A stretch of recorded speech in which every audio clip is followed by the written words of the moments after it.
Hello students, तो आज हम डिस्कस करेंगे एनसीईआरटी क्लास 10th एक्सरसाइज 3.3 के क्वेश्चन नंबर सेकंड का सेकंड पार्ट। तो उस क्वेश्चन की स्टेटमेंट में से मैंने कुछ मेन पॉइंट्स लिख लिए हैं। तो वो क्या है कि इसमें 2 पर्सन्स गिवन है, नूरी एंड सोनू। ठीक है, उनकी एज से रिलेटेड क्वेश्चन है। 5 years ago age of Noori is thrice the age of Sonu. ठीक है, 5 साल पहले नूरी की जो एज है वो 3 times है सोनू की एज के। एंड आफ्टर 10 years, देखिए 10 साल बाद जो नूरी की एज है वो 2 times हो जाती है सोनू की एज के। तो आपने नूरी एंड सोनू दोनों की जो है प्रेजेंट एज फाइंड करनी है। ठीक है, तो लास्ट टाइम पहले भी हमने एज वाला क्वेश्चन किया था लास्ट एक्सरसाइज में। तो जब भी हमारे पास एज वाला क्वेश्चन इस टाइप से गिवन हो तो हमने जो स्टार्टिंग करनी है वो प्रेजेंट एज से ही करनी है, मतलब जो भी उनकी एज चल रही है। ठीक है, present age. So let us suppose present age of Noori. ठीक है, नूरी की हम प्रेजेंट एज ले लेते हैं x। उसी तरह से प्रेजेंट एज ऑफ सोनू, ठीक है, उसकी प्रेजेंट एज भी क्या ले लेते हैं y। ठीक है, अब हम इसमें जो कंडीशंस हैं वो यूज़ करेंगे according to question. First condition क्या है, 5 years एगो। ठीक है, 5 साल पहले। 5 साल पहले अगर नूरी की अभी एज x ईयर्स है तो 5 साल पहले क्या हो जाएगी, हम क्या करेंगे 5 को उसमें से माइनस कर देंगे। सपोज अगर आप अभी 20 years के हो, ठीक है 20 years के हो, तो 5 साल पहले आपकी एज कितनी थी 15, मतलब आपने 20 में से 5 को माइनस किया। तो उसी तरह से बिफोर या 5 years एगो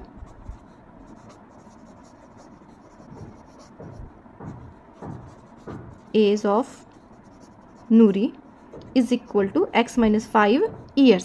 ठीक है, सिमिलरली एज ऑफ सोनू ये कितनी हो जाएगी y माइनस 5। ठीक है, दोनों की हमने 5 साल पहले की एज लिख ली। अब इसमें ये कंडीशंस यूज़ करेंगे। ठीक है, age of Noori is thrice the age of Sonu. ठीक है, तो कंडीशन क्या हो जाएगी, जो नूरी की एज है मीन्स x माइनस 5, ये क्या हो जाएगी 3 times होगी। 3 times होगी एज ऑफ सोनू के। 3 times 3 इंटू y माइनस 5। ठीक है, यहाँ पे बीच में माइनस है इसलिए मैं यहाँ पे ब्रैकेट लगाऊंगी, और 3 जो है दोनों को ही मल्टीप्लाई कर रहा है इसलिए हमें यहाँ पे ब्रैकेट लगाने की ज़रूरत है। ठीक है, नाउ ब्रैकेट ओपन करेंगे, इक्वेशन बना लेते हैं इसकी सिंपल। 3 से मल्टीप्लाई किया, 3 इंटू वाई 3y, 3 इंटू 5 15। ठीक है, 3y को लेफ्ट साइड लेके आएंगे, ये आ जाएगा x minus 3y is equal to minus 15। Minus 5 को अगर राइट साइड लेके जाएंगे तो ये क्या बन जाएगा प्लस 5। ठीक है, एंड क्या बन जाएगा ये x minus 3y is equal to minus 10। ये आ गया आपके पास फर्स्ट इक्वेशन। उसके बाद सेकंड कंडीशन क्या है, सेकंड कंडीशन है आफ्टर 10 years। ठीक है, 10 साल बाद की बात करते हैं। अगर नूरी की एज अभी x है तो 10 साल बाद क्या हो जाएगी x प्लस 10। सपोज जैसे अगर अब आपकी एज अभी 15 years है तो 10 साल बाद क्या हो जाएगी 15 प्लस 10 मीन्स 25 years। तो उसी तरह से एज ऑफ नूरी क्या हो जाएगी x plus 10। Similarly age of Sonu, उसमें भी क्या प्लस हो जाएगा 10 y प्लस 10। ठीक है, सो इसमें भी कंडीशन यूज़ कर देंगे। कंडीशन क्या आती है कि age of Noori means x plus 10 is equal to 2 times of age of Sonu. ठीक है, इस तरह से बन जाएगी इक्वेशन। 2y को भी मल्टीप्लाई करेगा एंड 10 को भी मल्टीप्लाई करेगा, ये बन जाएगा 2 इंटू वाई 2 इंटू 10 20।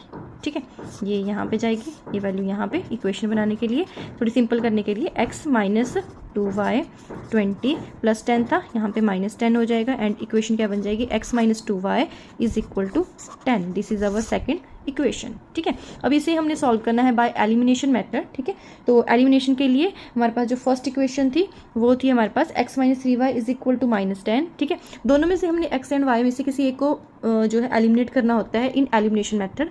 तो सपोज अगर हम x को एलिमिनेट कर रहे हैं, देखो ये थी हमारे पास फर्स्ट इक्वेशन, में साइड में लिख लेती हूँ, थोड़ा रफली लिख लेती हूँ। ये थी हमारे पास फर्स्ट इक्वेशन। ठीक है, अगर देखो यहाँ पे x रिमूव करना हो तो ज़्यादा ईजी है बिकॉज यहाँ पे दोनों के कोफिशिएंट सेम है। ठीक है, कोई भी, तो अगर आप यहाँ पे देख सकते हो दोनों इक्वेशंस में जो x है उन दोनों के वेरिएबल सेम है तो x को रिमूव करते हैं, बट दोनों के साइन सेम है तो साइन हमें चेंज करने पड़ेंगे, तो दोनों को क्या करना पड़ेगा सब्ट्रैक्ट करना पड़ेगा।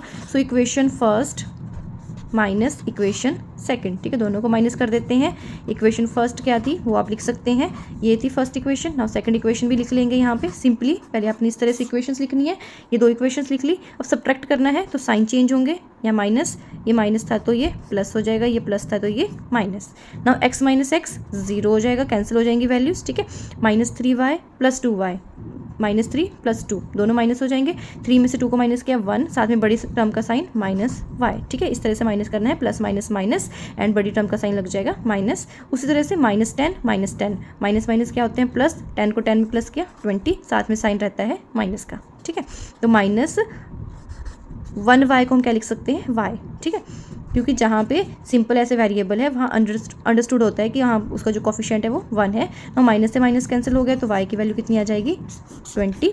इसको पुट कर लो किसी भी इक्वेशन में, सपोज मैं फर्स्ट में पुट कर रही हूँ, आप 2 में भी पुट कर सकते हो, सेकंड इक्वेशन में पुट करोगे तब भी सेम आंसर आएगा। अगर फर्स्ट में पुट करते हो तो क्या बन जाएगा x - 3 × 20 इज इक्वल टू -10। सो क्या आ जाएगा x - 60, तो यह आ जाएगा x इसको अगर हम यहाँ लेके जाएंगे -10, ये क्या बन जाएगा +60 एंड वैल्यू कितनी बनेगी 50, ठीक है। तो x की वैल्यू कितनी आ गई 50 एंड y की वैल्यू कितनी आ गई 20। देयरफॉर एज ऑफ नूरी कितनी आ जाएगी 50 years and age of Sonu वो कितनी आई हमारे पास 20 years. This is your answer. So question number second का थर्ड पार्ट है। इसमें क्या गिवन है आपके पास, मैंने स्टेटमेंट में से कुछ मेन पॉइंट्स लिख लिए हैं। कोई 2 डिजिट नंबर है, ठीक है, कोई भी 2 डिजिट नंबर है, उसमें उन डिजिट का सम क्या है 9। 2 डिजिट नंबर का जो सम है वो 9 है, ठीक है। एक तो फर्स्ट कंडीशन ये है आपके पास। सेकंड कंडीशन क्या है कि 9 टाइम्स जो उस नंबर का होगा वो क्या होगा 2 टाइम्स रिवर्सिंग द ऑर्डर, ठीक है। नंबर का जब रिवर्स कर दिया आपने, ऑर्डर रिवर्स कर दिया तो वो क्या हो जाएगा उसका 2 टाइम्स, ठीक है। तो यहाँ पे ऑर्डर आपने रिवर्स करना है। सो क्या बनेगा, ये इक्वेशन क्या बन जाएगी 8x - y is equal to 0/11। 0 divide में आ जाएगा और 11 डिवाइड में आ जाएगा। आपको पता है कि 0 को हम किसी भी नंबर से डिवाइड करते हैं तो 0 ही रहता है। This is our second equation, ठीक है। फर्स्ट इक्वेशन ये थी, मैं रफली लिख लेती हूँ साइड में, ये थी आपके पास फर्स्ट इक्वेशन। अब देखो ये फर्स्ट इक्वेशन थी, ये सेकंड इक्वेशन है। अगर आपने एलिमिनेट करना हो तो वेरिएबल के कोफिशिएंट सेम होना ज़रूरी है। अब यहाँ पे ऑलरेडी y का तो सेम है, ठीक है, तो हम क्या कर सकते हैं y को एलिमिनेट कर सकते हैं। किसी को भी एलिमिनेट कर लो, चाहे x है y को, तो y को ईजिली एलिमिनेट कर सकते हैं। और साइन देखेंगे, अब ये माइनस है ये प्लस है, ठीक है, डायरेक्ट ये कैंसिल आउट हो जाएंगे। तो मीन्स आप क्या करोगे दोनों को प्लस करेंगे ताकि साइन चेंज ना हो, क्योंकि हमारे पास जो साइन हमें चाहिए थे ऑलरेडी हैं, तो दोनों को प्लस करेंगे। तो क्या आ जाएगा x + y is equal to 9। This is our first equation and second equation लिखेंगे 8x - y is equal to 0। दोनों को प्लस कर देंगे, दोनों प्लस में है, इसका कोफिशिएंट 1 है, 1 + 8 इज 9, साथ में x + y - y cancel out हो गए, 0 हो गया, 9 + 0 9। सो x की वैल्यू कितनी आ जाएगी 9/9 which implies x equal to 1। दोनों कैंसिल आउट हो जाएंगे। इसको पुट कर दो, देखो पुट इन, किसी भी इक्वेशन में पुट कर लो, फर्स्ट या सेकंड में। मैं फर्स्ट में पुट कर रही हूँ, यह आ जाएगा 1 + y equal to 9 and y equal to 9 - 1, so which implies y equal to 8, ठीक है। तो देयरफॉर नंबर क्या बन जाएगा, आपने क्या सपोज किया था x y, तो ये क्या जाएगा 1 8। This is your answer.